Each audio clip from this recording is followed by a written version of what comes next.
اس کے بعد اپنی گنہگار امت کو یاد کر رہا تھا۔ کتنا درد ہے میرے نبی کو اپنی امت کا، کس قدر پیار ہے نبی کو اپنی امت سے۔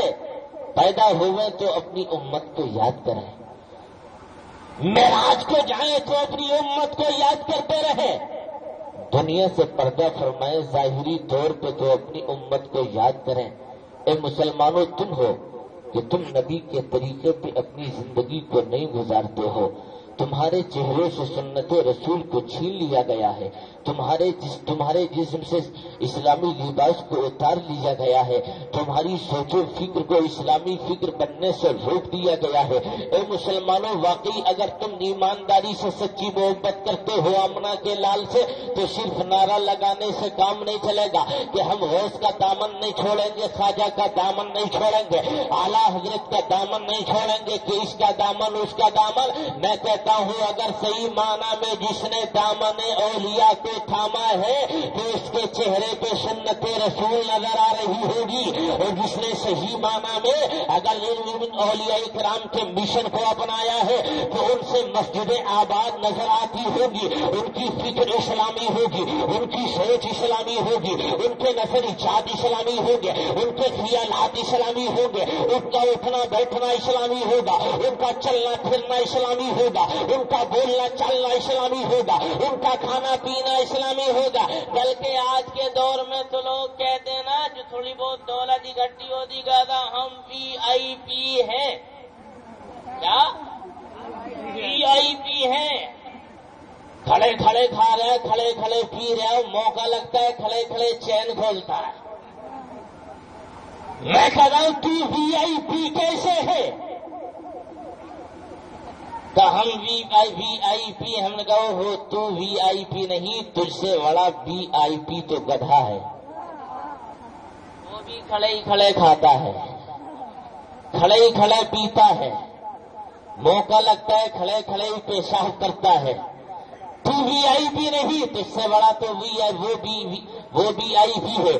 اگر تجھے VIP دیکھنا ہے تو بغداد میں عبد القادر جیلانی کو دیکھ کتنا بڑا VIP ہے، اجمیر میں خواجہ کو دیکھ کتنا بڑا VIP ہے، اور آج کے دنیا کے بڑے بڑے VIP اسی VIP کی چوکھٹ پہ اپنی پیشانی کو ڈھکاتے نظر آتے ہیں۔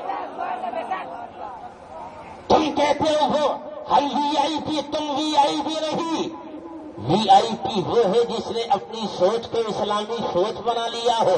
VIP میری نظر میں وہ ہے کہ جو چلتا ہو تو اسلام کے نظریات کو رکھ کر چلتا ہو، جس کا بیٹھنا اٹھنا کھانا پینا چلنا پھرنا بولنا چلنا ساری زندگی کے سارے معاملے اسلامی رہے ہو، وہ VIP ہے۔ اس VIP کی شان یہ ہے کہ جب تک وہ دنیا میں رہے گا تو بھی VIP رہے گا، اور دنیا سے چلا جائے گا تو بھی VIP رہے گا۔ VIP اسی کو کہتے ہیں، وہ VIP نہیں ہے جو کھڑے کھڑے کھا رہا ہے، کھڑے کھڑے پی رہا ہے۔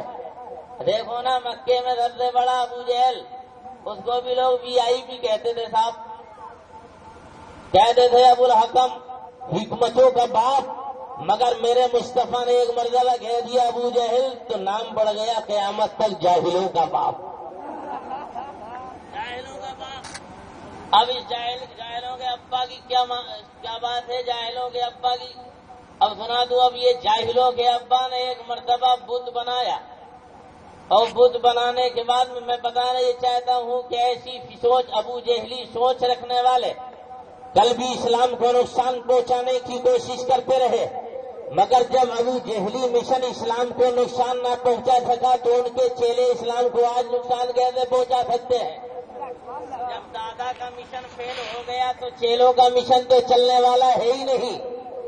میں کہتا ہوں لوگوں، ابو جہلی سوچ رکھنے والے، اسلام کو تم کبھی نقصان نہیں پہنچا سکتے، اس لیے کہ اسلام کی فطرت میں قدرت نے لچک دی ہے، جتنا ہی دباؤ گے اتنا ہی یہ ابھرے گا۔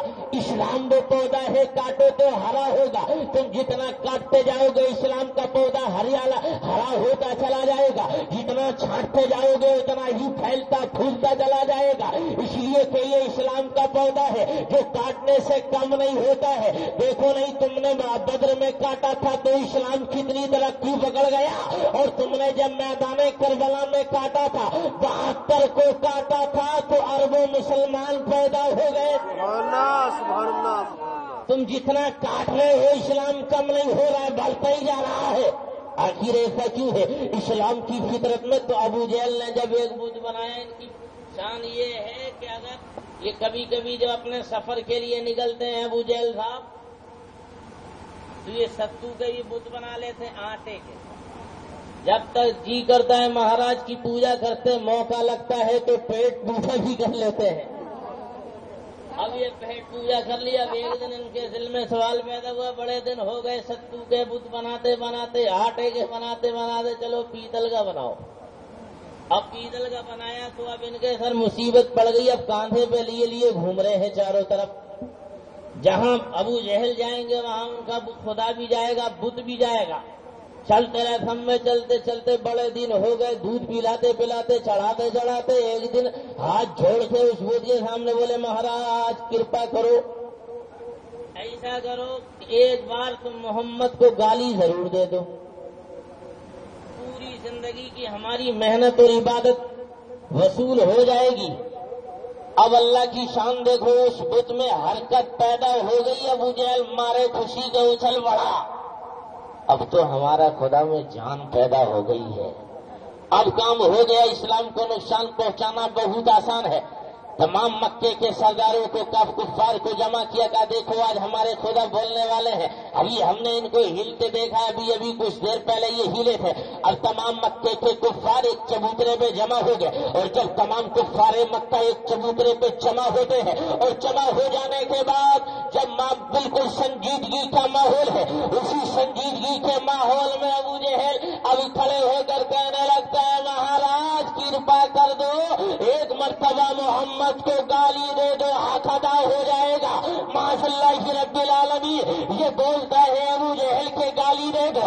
اب اس بت کی سنا بت کہہ رہا ہے. اب بت میں حرکت پیدا ہوتی ہے، سنجیدگی کا سناٹے کا ماحول بنا ہوا ہے، سناٹا پسرا ہوا ہے، خاموشی چاروں طرف ہے. سارے لوگ تک تکی باندھ کر بت کی طرف دیکھ رہے ہیں. اب بت ہلتا ہے اور ہلتے ہی ہلتے نبی کا کلمہ پڑھنا شروع فرما دیتا ہے.